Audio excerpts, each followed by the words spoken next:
Friends, இன்றைக்கி நம்ம சேனலில் மஞ்சள் பூசணிக்காய் அல்வா எப்படி செய்கிறதுன்னு தான் பார்க்க போகிறோம். இதை பரங்கிக்காய்னு சொல்லுவாங்க. இதுக்கு நான் ஒரு பூசணிக்காய் எடுத்திருக்கேன். ஒரு சின்ன சைஸில் உள்ளதான் எடுத்திருக்கேன். முதல்ல இதை நாளாக கட் பண்ணிக்கலாம். ஃபஸ்ட்டு உள்ளே உள்ள விதையும் வெளியில் உள்ள தோலையும் நம்ம எடுத்துடலாம். இதோடைய தோல் விதை எல்லாத்தையுமே எடுத்துகிட்டு குட்டி குட்டியாக கட் பண்ணி வச்சுருக்கேன். இதை நம்ம கேரட் சீவுறதில் வச்சு குட்டி குட்டியாக நம்ம சீவிக்கலாம். இந்த மாதிரி சின்ன சின்ன ஓட்டையாக இருக்கிறத எடுத்துக்கோங்க, அப்போ தான் நல்லா சின்னதாக இருக்கும். இதே மாதிரி நம்ம எல்லாத்தையுமே திருவி எடுத்துக்கலாம்.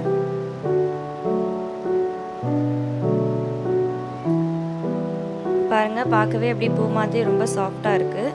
இதே மாதிரி மற்ற எல்லா பேலன்ஸ் இருக்கிறது எல்லாத்தையுமே நம்ம திருவி எடுத்துகிட்டு வந்துடலாம்.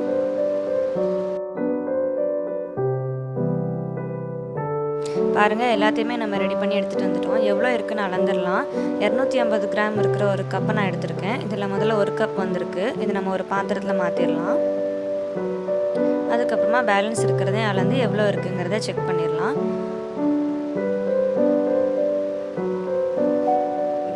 பேலன்ஸ் எனக்கு ஒரு 1/4 கப் இருந்துச்சு. ஸோ டோட்டலாக என்கிட்ட 1.25 கப்புக்கு திருவுனது இருக்குது எடுத்து வச்சுருக்கேன்.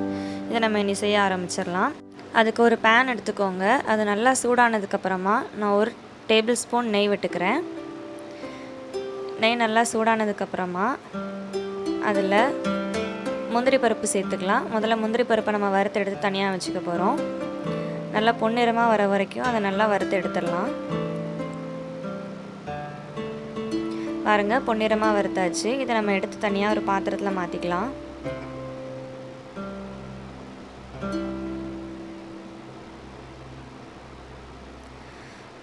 வறுத்த முந்திரி பருப்பு ரெடி ஆகிடுச்சு. இப்போ அதே பேனில் கூட 1 டேபிள் ஸ்பூன் நெய் ஊற்றிக்கிறேன். நெய் நல்லா சூடான உடனே நம்ம எடுத்து வச்சுருந்தோம் இல்லையா 1.25 கப்பு பரங்கிக்காய் திருவினது, அதை அதில் சேர்த்துக்கலாம். முதல்ல எல்லா இடத்துலையும் அந்த நெய் படுற மாதிரி ஃபஸ்ட்டு ஒரு தடவை நம்ம நல்லா மிக்ஸ் பண்ணிக்கலாம். அதுக்கப்புறமா நம்ம சுகர் ஆட் பண்ணிக்கலாம். உங்கள் டேஸ்ட்டுக்கு தகுந்த மாதிரி சுகர் ஆட் பண்ணிக்கோங்க. நான் 1.25 கப்புக்கு நான் மீடியமாக தான் சுகர் எடுத்திருக்கேன். ஒரு 1/2 கப் தான் யூஸ் பண்ண போகிறேன். உங்களுக்கு சுகர் அதிகமாக வேணும்னா நீங்கள் ஒரு 3/4 கப் வரைக்கும் நீங்கள் சுகர் ஆட் பண்ணிக்கலாம். அதில் ஒரு 1/2 கப் மட்டும்தான் சேர்க்க போகிறேன், மீதியை சேர்க்கலை. சேர்த்து நல்லா மிக்ஸ் பண்ணிக்கலாம். ஃபஸ்ட்டு ஒரு மாதிரி இருகலாக இருக்கும். அதுக்கப்புறம் சுகர் நல்லா கரைஞ்ச உடனே லிக்விடாக நல்லா தண்ணி மாதிரி ஆயிரும். பாருங்கள், நல்லா தண்ணி மாதிரி ஆகிடுச்சு. இதுக்கப்புறம் இதை நல்லா ஒரு 10 மினிட்ஸ் நல்லா குக் பண்ணணும். அதோடைய பச்சை வாசனை, அதோடைய ஃப்ளேவர்லாம் போகிற வரைக்கும் நல்லா குக் பண்ணிக்கலாம். இது கூட ஒரு 1/4 கப் பால் ஆட் பண்ணிக்கலாம். நான் இன்றைக்கி காய்ச்சி ஆற வச்ச பால் எடுத்திருக்கேன். பால் ஊற்றுனீங்கன்னா அதோடைய ஃப்ளேவர் இன்னும் சூப்பராக இருக்கும். ஸோ கண்டிப்பாக பால் ஆட் பண்ணிக்கோங்க. இன்னும் பால் ஊற்றுனதுக்கப்புறமா நல்லா இன்னும் கொதிக்க விட்டு ஒரு 10 நிமிஷத்துக்கு வேக விடணும். நல்லா மிக்ஸ் பண்ணிக்கலாம்.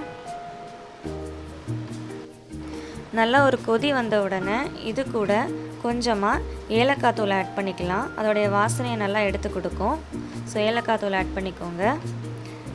ஏலக்காய் தூள் ஆட் பண்ணதுக்கப்புறமா நல்லா மிக்ஸ் பண்ணி விட்டுக்கோங்க. அந்த பால்லாம் வற்றி நம்ம ஊற்றின நெய் பிரிஞ்சு வர வரைக்கும் இதை நம்ம வேக வைக்கணும். லோ ஃப்ளேமில் வேக வச்சுக்கோங்க. அப்பப்போ நம்ம அடிக்கடி இதை கிளறி விட்டுக்கணும், இல்லைன்னா அடி பிடிச்சிரும். ஸோ ஒரு 2 நிமிஷத்துக்கு ஒரு தடவை நல்லா கிண்டி விட்டுக்கோங்க, அடி பிடிக்காமல் இருக்கிறதுக்காக. இப்போ பாருங்கள், நல்லா கொதித்து வந்துட்டுருக்கு. நல்லா வேகட்டும்.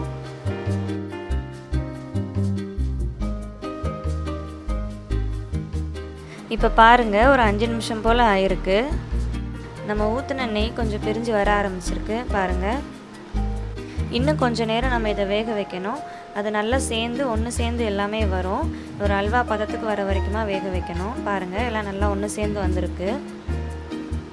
இதோட டேஸ்ட் ரொம்பவே நல்லாயிருக்கும். இதை கண்டிப்பாக எல்லோரும் ட்ரை பண்ணி பாருங்கள்.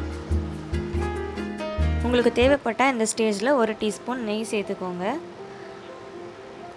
பாருங்கள், ஒரு 10 நிமிஷம் போல் ஆயிருக்கு. இன்னும் கூட கொஞ்சம் கெட்டியாக இருக்குது. இது இன்னும் கொஞ்சம் இருக்கட்டும். அது ஒரு அல்வா பதத்துக்கு வர வரைக்கும் நம்ம கொஞ்சம் வேக வைக்கலாம்.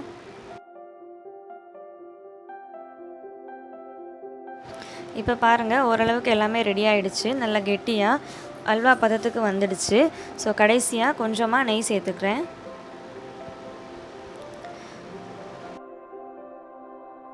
அதுக்கப்புறமா நம்ம வறுத்து வச்ச முந்திரி பருப்பை இது கூட சேர்த்துக்கலாம். முந்திரி பருப்பு சேர்த்ததுக்கப்புறமா நல்லா ஒரு வாட்டி இதை மிக்ஸ் பண்ணி விட்டுக்கோங்க. நல்லா எண்ணெய் பிரிஞ்சு வந்திருக்கு. சூப்பராக ரெடி ஆகிடுச்சு நம்மளுடைய அல்வா. ரொம்பவே டேஸ்ட்டாக இருக்கும். இதை கண்டிப்பாக நீங்கள் வீட்டில் பிள்ளைங்களுக்கு செஞ்சு கொடுங்க. எந்த விதமான கலருமே நம்ம சேர்க்க தேவையில்லை. இது ஏற்கனவே மஞ்சள் கலரில் இருக்கிறனால நமக்கு கேசரி சூப்பராகவே வந்திருக்கு. நம்ம கலர் பொடி எதுவுமே சேர்க்குறதில்ல. ஸோ ரொம்பவே ஹெல்த்தியான ரெசிபி. எல்லாமே ரெடி ஆகிடுச்சு. இதை நம்ம இப்போ பிளேட்டில் மாற்றிடலாம். பாருங்கள், நம்ம நெய் சேர்த்ததுனால அது ரொம்பவே சூப்பராக நல்லா ஷைனிங்காக இருக்குது. ரவா அல்வா மாதிரியே பார்க்குறதுக்கு சூப்பராக இருக்குது பாருங்கள்.